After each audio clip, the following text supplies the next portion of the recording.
Morning Joe Scarborough went on a rant apologizing to the world about the debates. Because last night's debate was feisty and a lot happened. And Joe, I'm going to put you in the uncomfortable position of wrapping it. How did the Democrats do last night? You know, this is one of those moments where I have to figure out whether I'm nice or whether I do what I get paid to do. Last night was a disaster for the Democratic Party. My only hope is people were not watching, and I will tell you why. First of all, on policy. Well, let's talk about the goal, which every Democrat believes, which is we have to beat Donald Trump, right? So they're lined up in trench warfare, ready to get out of the trenches and charge and fight Donald Trump. Instead, they all turn their guns on each other and shoot each other. And everybody's yelling at each other all night. Everybody. Like if you were watching, if you're an American and this is your introduction to these candidates and the Democratic Party, and all you see are 12 people yelling at each other, trying to interrupt each other, insulting each other, you're like, you know what? I thought Donald Trump was a clown show. I'm changing the channel. He said, I'm so sorry. The debates were a disaster. That's when you know you've been in politics way too long. If you think a show was a disaster, I don't even think you should call a debate show or any show a disaster. We got real disasters, Joe. Like, I don't know, pretending you're a real journalist. That's a disaster, but it's not a disaster compared to Puerto Rico or Haiti or what's going on in Yemen. What's going on in neighborhoods all across this country with bad water, heavy metals. Those are disasters. Our criminal justice system, that's a disaster, Joe. But you wouldn't have that type of urgency like you had about something as not as important as real life or death, or even freedom or access. Anyway, you got to kind of relegate yourself to deal in trite issues when you deal with people like this. These elitists, because this is a big deal to them. That's all that matters. They don't have regular problems like us. It'd be a disaster if you walked out tomorrow and your car was gone. It'd be a disaster if you got laid off today and you don't have another job lined up. It'd be a disaster if somebody got a medical diagnosis and you know you don't have insurance. Those are disasters. But to Joe, it's a disaster. Why? Because Kamala Harris called out. That's a disaster. It's a disaster. So they're lined up in trench warfare, ready to go out of the trenches and charge Donald Trump. Instead, they all turn their guns on each other and shoot each other, and everybody's yelling at each other all night. They weren't yelling at each other all night. Not all night. There were spurts of yelling, though. I said in the earlier video, I said, Kamala the cop had to play cop. You see her? Had to get him back in line, like, hey, oh, whoa.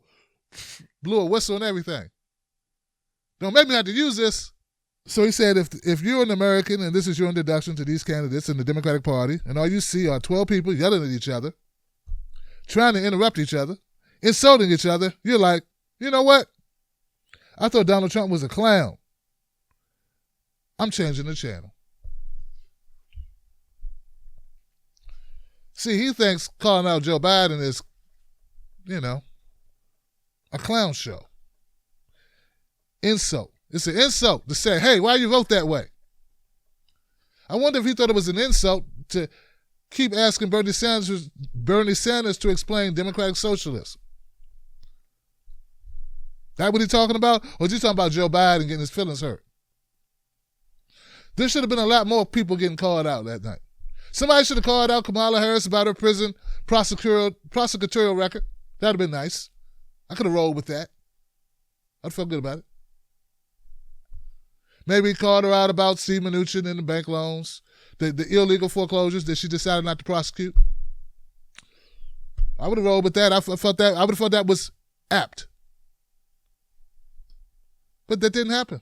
In fact, Joe Biden was only called out about his scandal that was just in the news a couple of days ago because Kamala Harris brought it up. It wasn't like the moderators brought it up. In fact, over the last 2 days, the only scandals that were brought up were one about Tulsi Gabbard that was almost 20 years old, about how she thought before she was even in office about the LGBTQ community or marriage equality or whatever, before it was even a thing called marriage equality.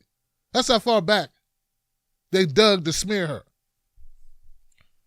And then the other one was with Peter Buttigieg, where they asked him about an actual situation going on in this town right now where a black man was shot by a cop, a white cop who didn't, for some reason, didn't feel necessary to cut on his body cam. Of course, Black Lives Matter. Then fire your car. Are you a racist? What about a black life? What matters about a black life to you, Mayor Pink? What matters about a black life to you? Answer that for in just months. Same thing that matters to me about my own. Answer that. Even though they're supposed to wear body cams, and somehow the cop's still employed and so is the chief. And a couple people asked Pete, hey man, that don't make sense. Why is that? Why did they just fire the guy? But to Joe Scarborough, these regular questions that we should ask politicians who want to be president are over the top. Or some people call it a low blow. It's a low blow to say, hey man, why you don't want the black kids going to the white schools? I think Joe Biden should be able to answer for what Joe Biden says. I think there's nothing wrong with questioning him. In fact, I would think it would be uncivilized not to question him about his past. He brought up the past at a fundraiser. He wrote it in a book, to my understanding. Well, if you write something in a book and then you bring it up repeatedly on the campaign trail or in fundraisers, well, you know what? You can be called to answer for it. Now, I know Joe Scarborough used to being a Republican. He was a Republican up until Trump got elected. Now, all of a sudden, he had a condition of conscience. I get it. Some people refer to that as a business opportunity. Fine, Scarborough, but keep it real. You're doing nothing on this show other than doing what you're paid to do. Just like you said in the outset. You know, this is one of those moments where I have to figure out whether I'm nice or whether I do what I get paid to do. Questioning candidates is what we should do. In fact, we should do it more often. We should vet the hell out of these candidates. Winning the nomination for a party to run for president should be a job that's arduous, tenuous, and full of potholes and landmines. Anything else would be uncivilized. What would be devastating is to elect or select another Hillary Clinton. I'm Tim Black. Follow me at Real Tim Black. Become a member of my wolf pack.